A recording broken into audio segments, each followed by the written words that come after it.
What is up, party people? Welcome back to my channel. I'm Jamila. This is JemilaBeReadin, because I do be reading, and it's finally the end of the year. It is the end of the year, and it's time to talk about the best books that I read in 2025.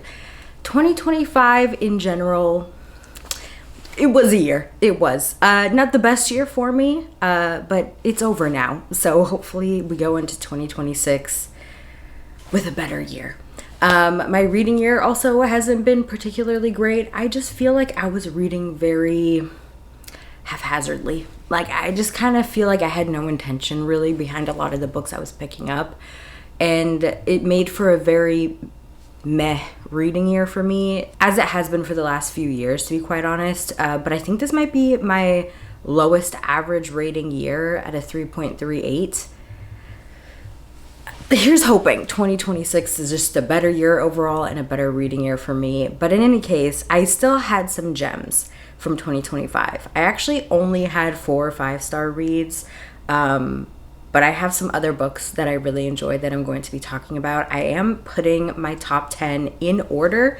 I'm not sure I've done this before for any of my top books of the year videos, but I have it in order. I also have 6 honorable mentions that I want to talk about. I have more, honestly. I have a few, I have a whole list of honorable mentions, books by genre that I really enjoyed, but I wanted to limit myself here, or else we would spend all day, and I don't really want to do that. So if you want to give me a follow over on TikTok, I like to do my favorites based on genre over there. I do a little series that'll be coming. So if you want to see more books that I enjoyed in 2025, you can go follow me there. But I have 6 honorable mentions and then my top 10. So let's get into it.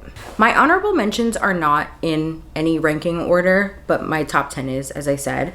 But first, just in order of how it's piled next to me, for honorable mentions is Oathbound by Tracy Deonn. This is the 3rd book in the Legendborn cycle. I can't really tell you much about this book without spoiling the series, but if you're unfamiliar with Legendborn, the 1st book in this series, it's following our main character, Bree. She's 16 years old, and she's starting an early college curriculum at UC Chapel Hill, I believe. She's also dealing with the recent loss of her mother. She's grieving a lot, and she is trying to kind of regain herself by going to this early college program. But on her first night there, she witnesses some bizarre, fantastical things, some supernatural things that might also have something to do with her mother's death. So she decides to figure out what's going on and ends up joining this Knights of the Round Table type of secret org fraternity situation, and a lot of things happen. A lot of things happen. I love Legendborn. If you guys know me, I love the 1st book so much. Bloodmarked, the 2nd book, I also enjoyed, not as much, and I also enjoyed this. I think my ranking is probably Legendborn, Oathbound, and then Bloodmarked. Neither of the sequels have reached the level of my love for Legendborn, unfortunately, but I am still having a blast with this series. I think it's so much fun. The characters are just so well developed and fleshed out. I could follow them doing whatever for many books. It doesn't really matter to me, but what I really appreciated about this book is Tracy Deonn kind of has this interesting format where we're kind of counting down towards something. So I think it really helps with the pacing in this book. And it was just really fun. It was very fast paced. I would say the beginning was a little bit slower, but then it hit a point and I literally was devouring this book. I had such a great time reading it. The ending was wild.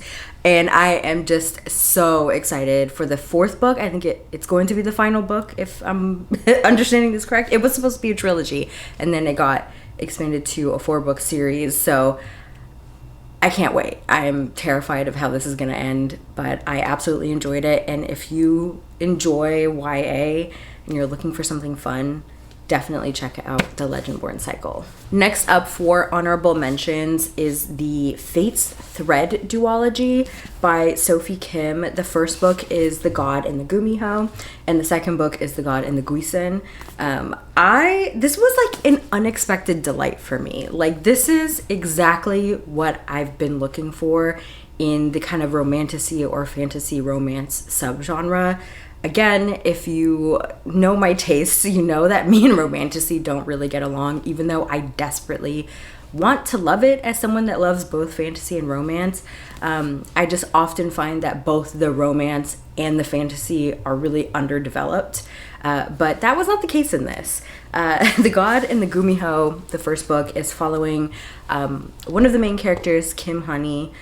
She is like a nine-tailed fox.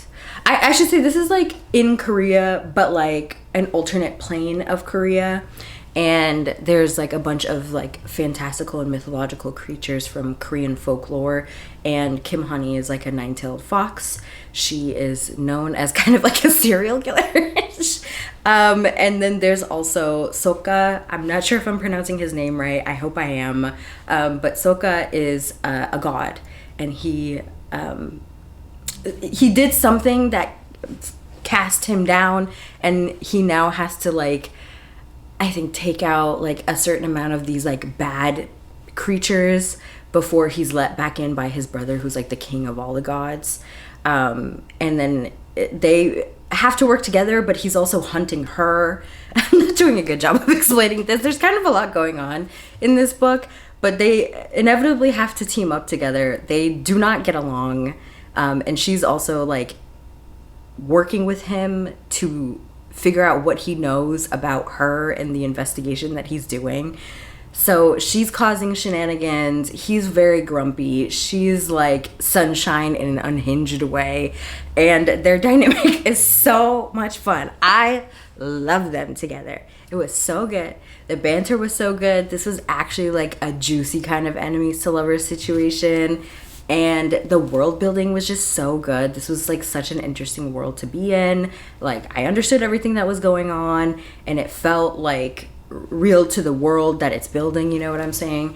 And it was such a good time. And I was worried by the way that this ended, like what was going to happen in the second book. But I also really loved this too. It was a really good dynamic overall. And I love this. This is definitely going to be a duology that I reread frequently. It was just such a good time, and I'm excited for whatever Sophie Kim has next. Next up is Our Share of Night by Mariana Enriquez. This is a horror book. It's like kind of literary horror. This is following this young father named Juan and his son Gaspar. They're in Argentina.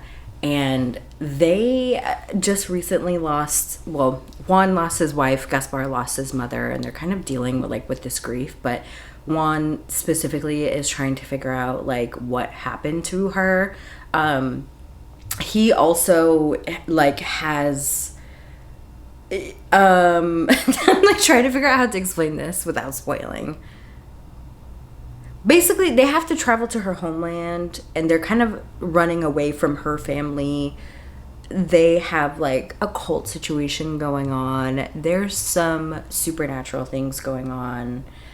I'm realizing the back of the book does not go into a lot of details, so I will not go into a lot of details about what's going on. But there's a lot going on. Like this looks not as thick, but it's a pretty thick book.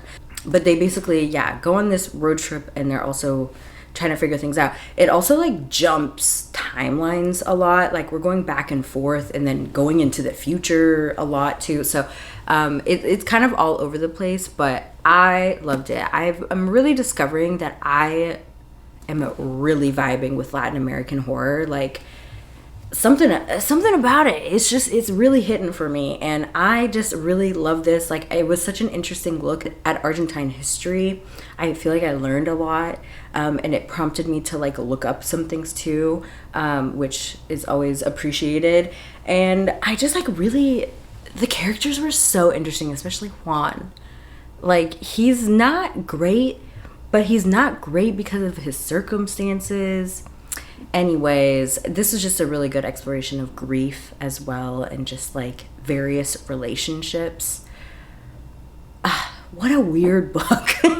I just had a great time reading this one, and I highly recommend it. 3 more books left for my honorable mentions. I don't have these physically, so I'll just put the picture up on the screen. Harriet Tubman Live in Concert by Bob the Drag Queen. I did not know what to expect going into this. I didn't even know Bob the Drag Queen like had intentions of writing a book. So when I saw this one, I was like, this is so wild. And when I read the premise, I was like, this is so wild. And it's a novella, and I was like, you know what? Let me just get this. So I put the audiobook on hold.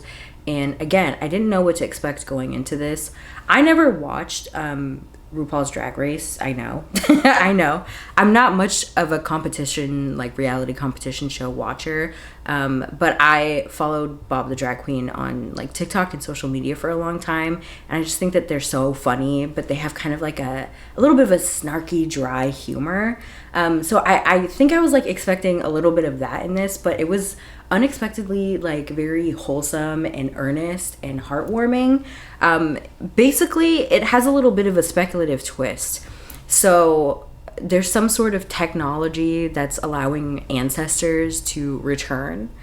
And so Harriet Tubman and other people who are her friends and companions like come back to life, and she wants to put a band together to basically create an album to talk about her story and her experiences. And she ends up getting this man named Darnell to help produce, write songs, put everything together, especially navigating the music industry because they're literally from centuries ago. And Darnell's our main character in this, so we're experiencing this story through him, and it was so interesting and heartwarming, and he's gone through a lot, and this is another one where we have a little bit of past and present, and he's just kind of finding himself again throughout this process, and I really liked it. It does, like, I've seen some people kind of describe this as like a PBS special type of book, and it does kind of have that feeling a little bit, but I don't know, I just really liked it. And there were like original songs that were a part of this, like they played it at the end of the audiobook, and I think it's also like on Spotify and Apple Music, and I really liked it. It was not what I was expected. Like, I really appreciate when authors like go with such a wild concept, and I thought it really landed here. So yeah, check it out. It's short, it's not going to take up much of your time, so yeah. Next is The Worst Guy by Kate Canterbury. This is the same author that wrote in a Jam, I think. I did not realize that until after I finished this book, when I was looking up other things that this author wrote. That book, In a Jam, like was kind of like a book talk darling a couple of years ago. I had no interest in checking it out, and I didn't make the connection that it was the same author, but I found this one in the romance subreddit of all places. I just really wanted something that had like a lot of like angst and yearning, so I was looking at recommendations for that, and this book kept popping up, and I saw it was on Kindle Unlimited, so I was like, sure, let me go check this one out. And I was like pleasantly surprised. I, again, am not, when books get popular, not to be, I'm not like other girls or anything like that, but when books get really popular, especially like on Book Talk and sometimes the romance subreddit, I'm a little wary, right?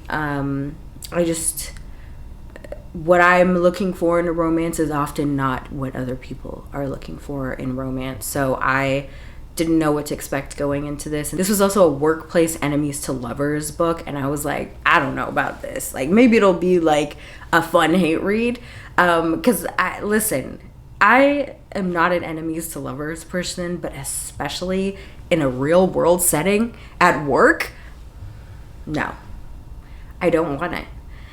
So I was nervous going into this one, but it really did.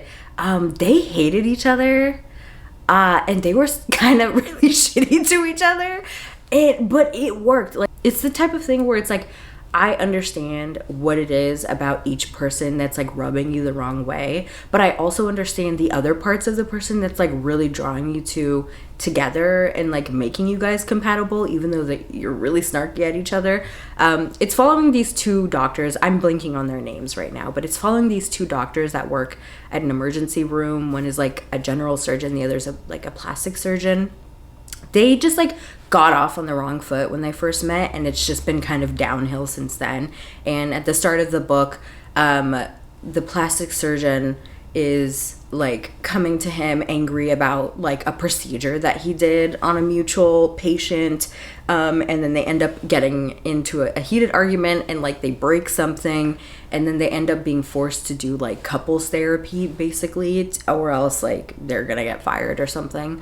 So throughout this, they also develop a sexual relationship, and you know, I'm definitely more of a slow burn person. Like, absolutely, I really love it to be a little bit drawn out.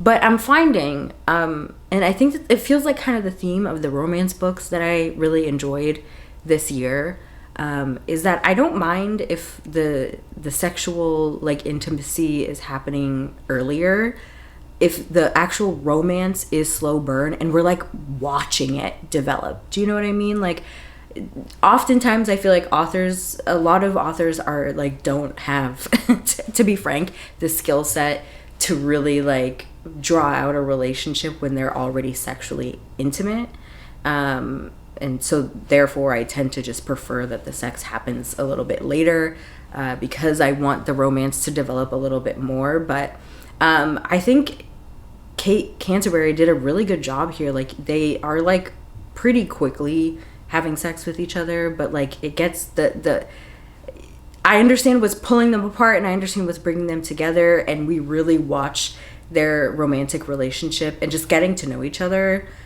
slowly throughout this book. And I really liked it. I thought they were a really fun couple to watch. I liked each of their individual like stories and like emotional hurdles that they had to go through, how they like came together for each other. And yeah, I really enjoyed it. It was good banter. It was hot. Yeah, so I'm maybe interested in reading more from this author in the future. And finally, for my honorable mentions, I feel like I've already been talking for like 20 minutes just on honorable mentions, but we have Heated Rivalry. I know. I know. I suspect that Heated Rivalry is going to be in a lot of people's best books of 2025. I watched the show first. I did not know what to expect going into it because, again, when books get really popular on Book Talk, I get a little nervous. But the show was incredible, honestly. I really love the show. I do think the show is better than the book. But I finished the show. I was dealing with these fucking brain worms, and I was like, I need more. So I decided to read the book. And I read it in like one sitting. I read it in like a couple hours. Rachel Reed has like a very economical, like no frills type of writing style that makes it really, really easy to consume. But if you're also someone that prefers a little bit more flowery writing, it might not work for you. I read the book, and I can't tell how much of my enjoyment of the show is what made me also really enjoy the book, because I was like picturing some of the scenes from the show. There are some differences. There are some things I liked about the book that I wish was in the show, and like vice versa. But I was really thinking about it, and I do really like the book. Like, I like the formatting. I like that this took place over a period of like 8 years. I think it just really worked. I think Rachel Reed knows how to write a sex scene. Again, I don't think a lot of romance authors can do it well, but she did. I think it worked out. I haven't read anything else by her. I haven't read the sequel yet. I'm only going off of this one book, but if you're unfamiliar, it follows these two hockey players who are like these big rivals, and they have like kind of friends with benefits. They're not really friends. They just kind of have a situationship for 8 years where they like occasionally link up when they're in the same town or together, and then over the course of that fall in love, and then it turns into a romantic relationship. But, you know, they have to keep it all like a secret because they're both incredibly famous athletes playing a very homophobic sport, and they're not sure how people in their lives are going to react. One of the characters is also Russian and is like, basically, if I come out, like, I can't go back to my country. So there is some of that, but it does have a happy for now ending.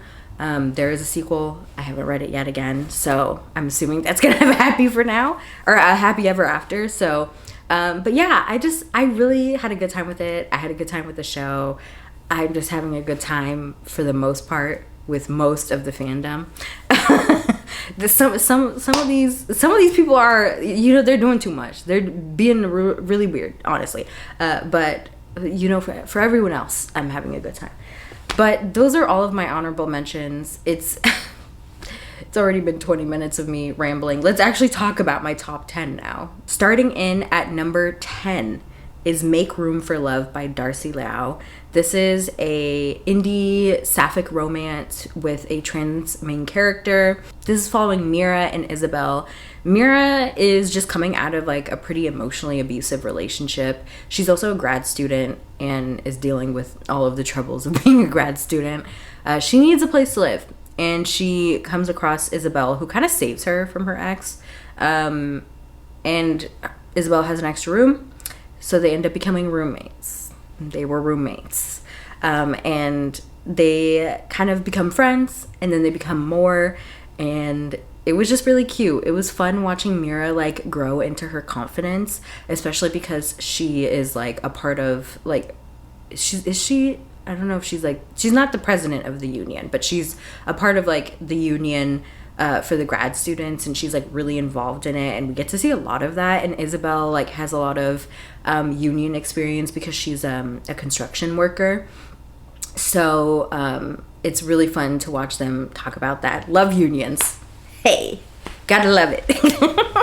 But yeah, we just kind of like watch them fall in love, and it's just so cute. Isabel's dealing with grief. She lost her sister a little bit ago, and one of her sisters, and then she has a bad relationship with her other sister and her parents because of everything that happened, and then also her girlfriend left her. So she's kind of going through it and is like nervous about a new relationship, but Mira's also like discovering that she likes women also. So there's all of that stuff going on.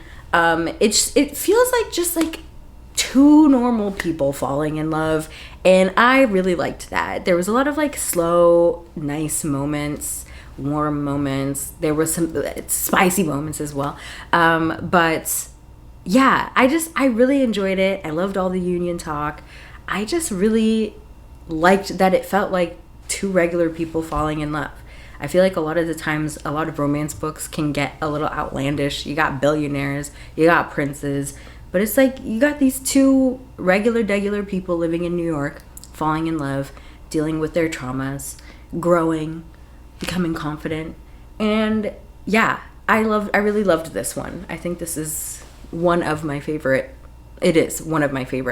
romance books that I read this year. Coming in at number 9, this is heavy, is Shubeck Lubeck by Dina Muhammad. This is a graphic novel, and this was actually sent to me by the publisher years ago at this point. I finally got around to it this year. This is such an interesting graphic novel. So it's following 3 different stories that are like interconnected. It's set in kind of like this alternate history Egypt, where you have wishes that you can purchase. There are different tiers of wishes that will do certain amounts of things. There's like a hierarchy of wishes. Obviously, the more expensive top tier wishes are going to be more reliable than like some really cheap one that you can get. It's really interesting. It's very highly regulated. We're following 3 people who end up purchasing these like top tier wishes from this random kiosk in Cairo, and watching their stories unfold, revolving around these wishes that they make. And the shop owner, the kiosk owner, like I don't know how to explain this one. It's just, it's so good. It's so good. The art style is really beautiful, and I like, you get like the world building like within the story obviously, but like in between the parts, like the different stories, you also have like these really interesting like diagrams and stuff, almost like how you would see it like in world, about like how the wishes work, and like understanding like world history within the context of this world, and stuff like that. Like it looks like this, you know, I don't know if you can see it very well. It's like the physical wish, a brief guide to understanding wishes, wish classifications, like wish facts around the world. I just thought it really elevated the story. But yeah, I just thought every story was so compelling. But my favorite was the last one where we were following the kiosk owner. That one was so good. I was also crying a lot while reading that one.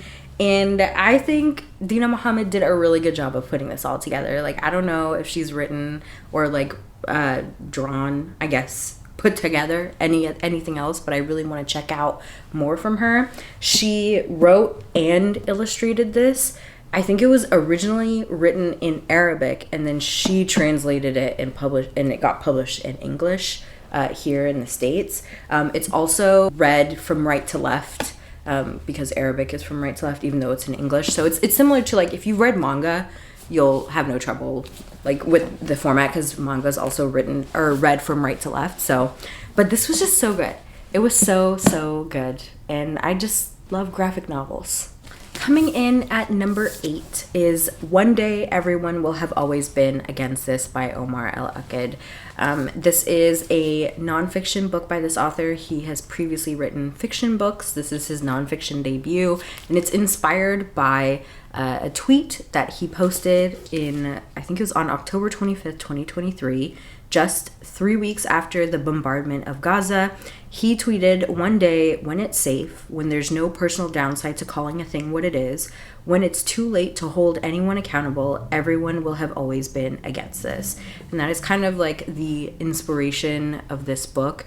It's really just him reflecting on his life, his time as a journalist, reflecting on his life as an immigrant to Canada and then later the United States, and just reflecting in general on the West's promise of a better future for a lot of people, and then realizing that that is not the case, talking about Western imperialism, and also like the complicity and complacency of people in the West, even people who are coming from these countries or these places that are being targeted by the West. Like this narrative of being like a good immigrant, and just putting your head down and working towards a better life, and what that means in the long run. He also ties that to Palestine and the genocide currently ongoing in Gaza that has been going on for over 75 years. And he's really, I think, just reflecting on his own personal like journey. I actually was able to see him at a talk at the Portland Book Festival a couple months ago, or at the beginning of November, and he just was like really talking about like how, I guess like a little bit of the shame that he feels of just like not really like speaking up sooner for a lot of things, and just this wanting to put your head down basically, and just, I need to keep moving forward so that this hate does not turn on me, even though it's already there. So I just thought it was really interesting. I think hearing him talk like enhanced this experience for me as well. But I really like this. I think it's a must read for everyone. I think it's a good starting point if you are interested in learning a little bit more about what's going on in Gaza. This is not a history of Palestine, by the way. Don't go into it with that. And I also highly recommend that you actually read books about Palestine by Palestinian authors as well. But I think this is a good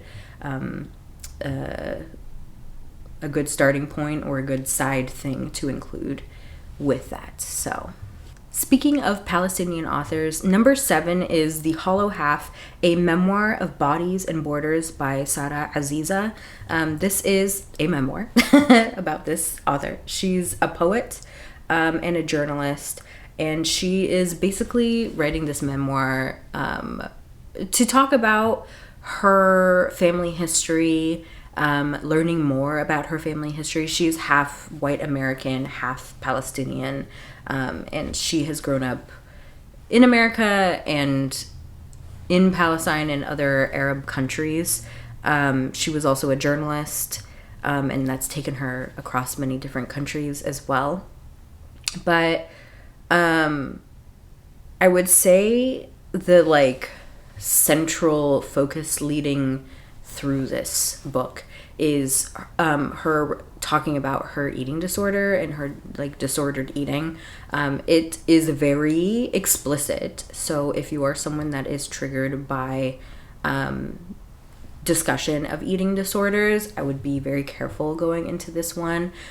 She is starting off basically talking about when she was at a facility, like a rehab facility, or some sort of eating disorder treatment facility, and her need for control and the disconnection to her body, and she kind of ties that to a sense of disconnection she feels towards her culture, but also not feeling, it's that thing that I would say a lot of first gen kids feel, where you're I am of one place and I'm of the other, and I don't feel like I fit in any. I think that's a lot of what she's feeling and talking about in this book as well, and her attempts to I think come back into herself by learning more about her family history.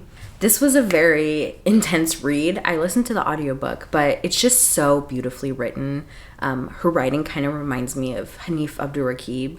So if you're a fan of his works, I would check this one out. But it is very heavy. Again, she's talking about her eating disorder a lot throughout this, as well as just the plight of Palestinian people, especially Gazan refugees and everything that her family has gone through. So it's very heavy, but it's so beautifully written, and there were lots of parts of this that I really resonated with, also as a daughter of immigrants who were also refugees. So I really, really like this one, and I definitely want to read more from her. I'm saying that about everyone. I want to read more from them. Duh. I like their books. All right. Coming in at number 6, and probably my most recommended book, all year to literally everyone. I'm in person. I'm just yelling about this book to them. And that's Empire of AI, Dreams and Nightmares in Sam Altman's OpenAI by Karen Howe. This is about OpenAI and Sam Altman and just the AI industry as a whole. This is truly a feat of investigative journalism. So Karen Howe started covering OpenAI back in 2019. She's a tech reporter, and so she has had access to a lot of inner conversations with people at OpenAI, and just has been following them since then. She interviewed, I think, hundreds of people in various capacities kind of related to AI. She traveled to Latin American countries, to Kenya, to talk to people who have been exploited by AI, the environmental impacts of these AI centers, the people who have to train AI, who have to content moderate for AI, and the horribly aggressive, violent, perverse images and content they are being exposed to, and the lack of mental health resources for this, and the literal pennies that they're being paid to do this work that is basically how AI is able to function. And yeah, it's truly, I think, such an impressive feat of journalism. There are parts of this where I feel like her thesis got away from her a little bit, and it kind of meandered a little bit. But overall, I highly, highly recommend this, especially if you want to learn more about the danger of AI. I think this is a very approachable nonfiction read about it. I listened to it on audio again, but I flipped through this. It's, yeah, a pretty straightforward, mostly chronological. So yeah, I think it's excellent, and I've been yelling about this book to everybody. We're entering my top 5. Coming in at number 5 is The Countess Conspiracy by Courtney Milan. This is my favorite romance book of the year. Nothing has come close to it at all. I love this book so much. Just like every time I think about it, I'm like, this is following Violet and Sebastian. This is like a historical romance. I was like a back in the day romance. That's not right. This is a historical romance following Violet and Sebastian.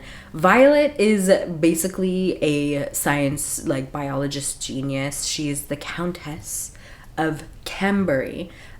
She is a widow, and she just wants to be doing her little science experiments. But nobody wants to listen to her. They're not going to take a woman seriously during this time. So she basically gets her friend Sebastian to help her with her experiments, and like kind of teaches him like everything, so that when she publishes it, it'll be under his name, and he can be the one that goes and does these talks and all of that stuff.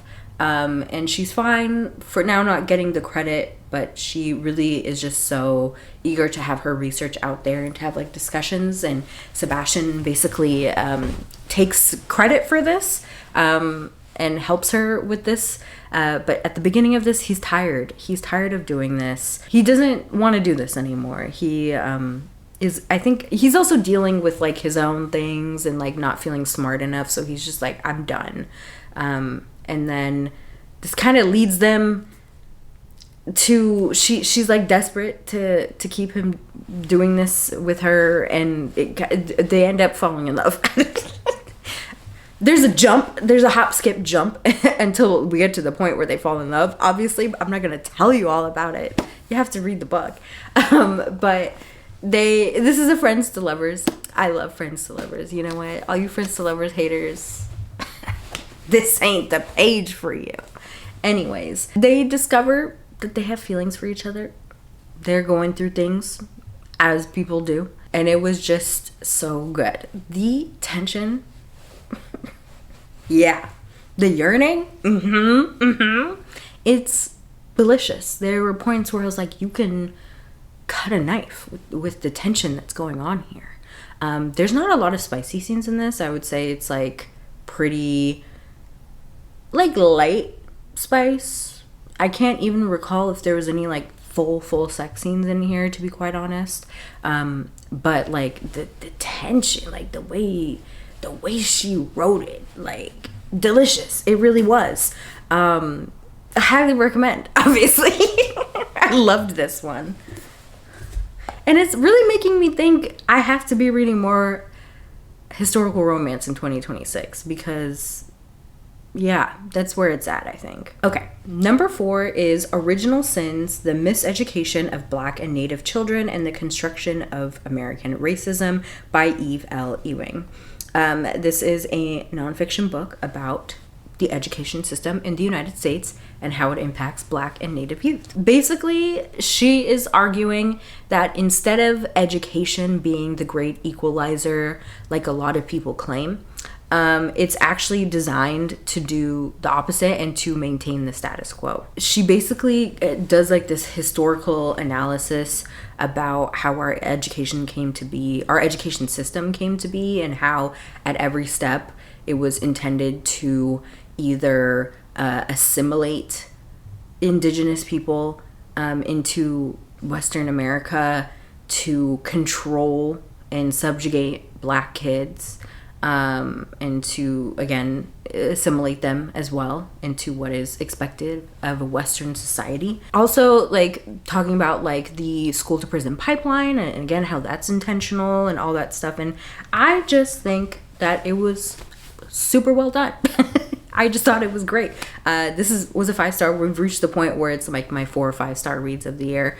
But it just was, I think a very compelling read. This was another one that I listened to on audiobook. It just felt very propulsive, even though it's like a nonfiction historical look at the education system. But Eve Ewing is also an educator. She has a history of being a teacher, and she also brings in her personal experiences into the discussion, and I just thought it really made it even more well-rounded. And yeah, I really like this one. I should check out more from this author. Oh my god.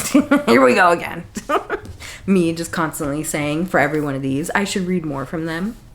Okay, number 3. Top 3, guys. I promise I'm almost done. I know we've been here for a minute. But we have my boy, Hanif Abdurraqib. Yep. They can't kill us until they kill us.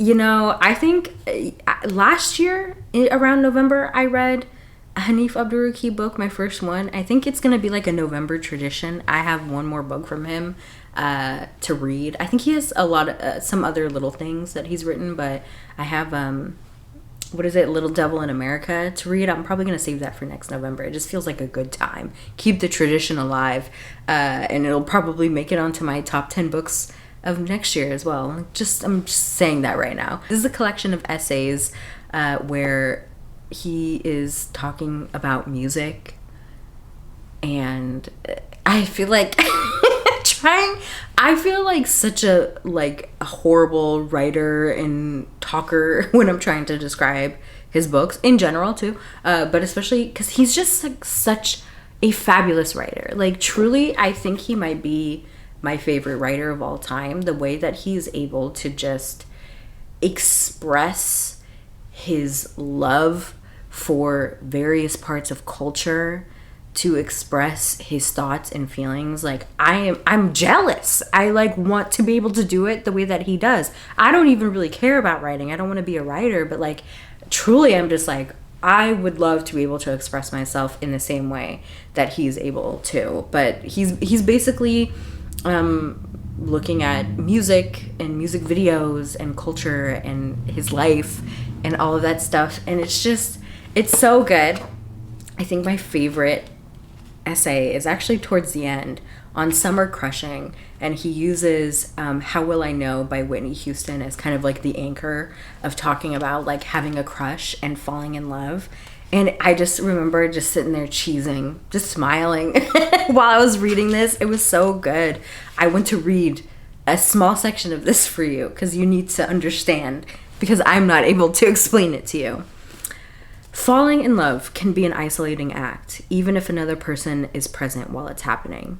It's also interior, based on many moving parts and internalized messiness. It isn't always like this, of course, but when it has been like that for me, I've come out of it happily exhausted, wondering why anyone would want to do this more than once in a lifetime. But of course, when whatever love I claimed fades, I find myself renewed, in search of the feeling once again. I have found ways to renew it even while still in love. Last fall, there was a point where I had a crush on the leaves, for all their twirling and kaleidoscopic showing off. I have a crush on the first few days of daylight savings time in either direction, when the sun does a real generosity and tricks me into staying out longer and later, or when it abruptly exits early, reminding me to bow to my true self. I have a crush on the way the familiar buildings of Columbus, Ohio, poke their faces through a puffy wall of clouds when I descend into the city after being away for too long, and it's always too long. I have a crush on too many sentences in too many books by too many people to name. Since I have already decided that sweat is romantic, friends, let me say that I also have crush on the feeling of night air cooling the sweat off skin when a body pours out of a hot and packed space. I'm beginning to have a crush on crystals, I think. Definitely obsidian, but perhaps a few others that look like miniature caves. And yes, I have a crush on memories that were surely not as beautiful as I made them out to be, because that's the whole trick. I've had crushes on all my friends, and if they don't have one back on me, that's fine, because I'm still going to text them at unfortunate and odd hours of the day with some useless miracle that I couldn't possibly keep to myself. So few of my crushes speak back. I'm cultivating my comfort around unanswered desires, and it's all going well. I have room for so much more. I say a prayer, I fall in love. Incredible no notes. Give me 14 of them right now. Okay, top 2, baby. Skin and Bones by Renee Watson is my number 2 favorite read of the year. This is by Renee Watson. She is predominantly a middle grade and YA author. This is her adult debut. She is partially based in Portland, where I'm from. And this book is set in Portland, and it's about Black women and Black people in Portland. So, of course, I was going to feel a certain level of affinity towards this book as a Black woman living in Portland. This is following Lena, who at the beginning of this book is about to get married to someone that she really loves. And she also has a daughter. And then the wedding doesn't happen for reasons. And that kind of leads her on a journey kind of self-discovery and reflection. This book has a really interesting format. It bounces between time, like many of the other books that I've enjoyed this year. It plays with form and format in a really interesting way. Some of the chapters are 1 sentence long. Some of it is like a journal entry or a poem. And I just really, really love the way this came together. It was deeply emotional, related to Lena a lot. And it was really heartbreaking to watch her deal with her own body image and just dealing with fat phobia and being a Black woman, and then how that was being passed down to her daughter as well. There's a really kind of harrowing moment in this book between them, and yeah, it's a lot. It was very emotional. I cried a lot reading this book, but Renee Watson's writing is incredible. And I really like the way that she played with like form in this book. I think anyone and everyone should read this book, but especially if you're a Black woman from Portland, check it out. And we are finally at my top book of 2025. And it's a book that I've been meaning to read for 5 years. Maybe I should have read it earlier and I would have found a book that I really loved earlier. But I do feel like I came to it at the right time. So it all worked out in the end. And that's Transcendent Kingdom by Yaa Gyasi.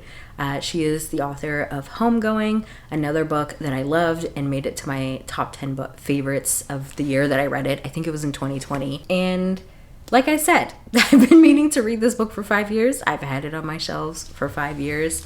And I finally got around to it. And boy, did this sucker punch me. This is following Gifty. She's a PhD student. She's studying like neuroscience and behavior. And kind of what has inspired her towards this course of study is that her brother died when she was younger due to an overdose. He suffered from addiction.